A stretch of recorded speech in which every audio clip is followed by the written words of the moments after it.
Eksistensi peradilan di Nusantara sudah ada sejak masa Kesultanan Mataram di bawah pemerintahan Sultan Agung pada tahun 1613 sampai tahun 1645 Masehi.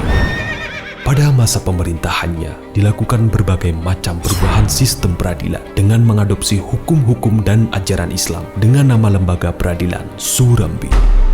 Ketua pengadilan meskipun pada prinsipnya di tangan Sultan, tetapi dalam pelaksanaannya berada di tangan penghulu yang didampingi beberapa orang ulama dari lingkungan pesantren sebagai anggota majelis.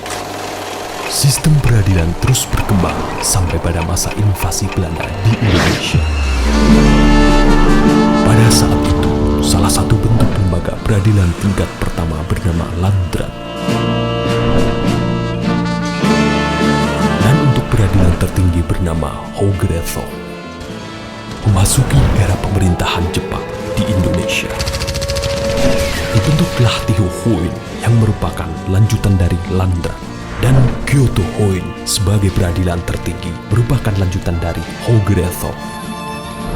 Setelah proklamasi kemerdekaan pada 17 Agustus 1945, Mahkamah Agung didirikan tepat pada satu hari kemerdekaan Indonesia, yakni 18 Agustus 1945.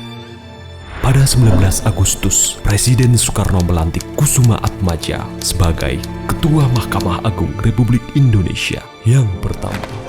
Pada awal berdirinya, Mahkamah Agung dan Kejaksaan Agung berada di satu departemen yang sama, yakni Departemen Kehakiman.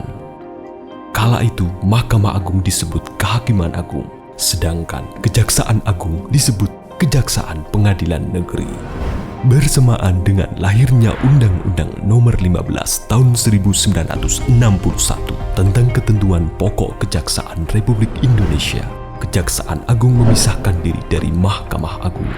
Kekuasaan kehakiman pada masa itu dilakukan dalam lingkungan peradilan umum, peradilan agama, peradilan militer, dan peradilan tata usaha negara yang berpuncak pada Mahkamah Agung.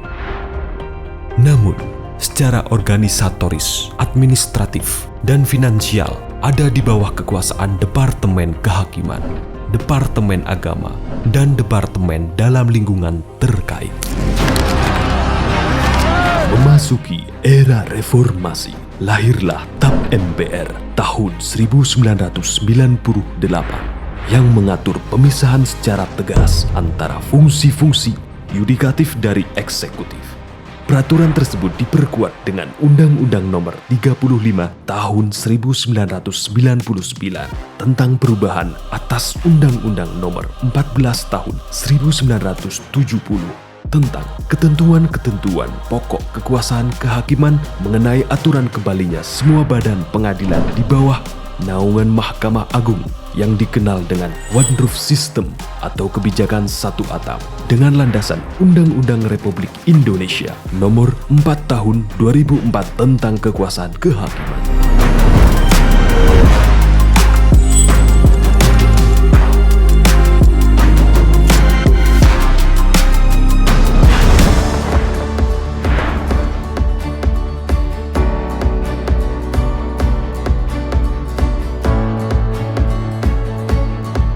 Mahkamah Agung sebagai lembaga peradilan tertinggi di Indonesia memiliki visi terwujudnya Badan Peradilan Indonesia yang agung.